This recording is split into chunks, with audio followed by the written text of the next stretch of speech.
Sveiki visi gimę po Vėžio ženklu. Pasižiūrėkime laikotarpį nuo balandžio 29 iki gegužės 5 dienos, kas jūsų laukia. Savaitės perspektyvos.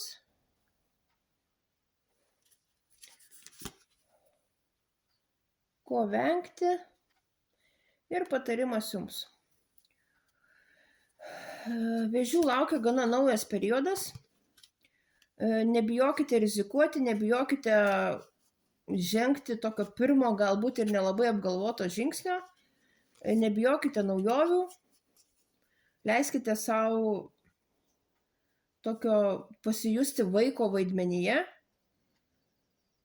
Ir nebijokite kurti naujų planų ir pradėti kažkokius tai naujus, galbūt dar nelabai tokius aiškius ir apgalvotus veiksmus savo naujų planų įgyvendinimui. Ko vengti?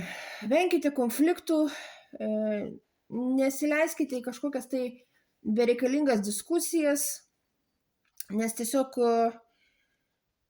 visi tie konfliktai ir tokie bereikalingas trinimasis iš jūsų pareikalaus gerokai daugiau energijos, negu jūs gausite rezultatą.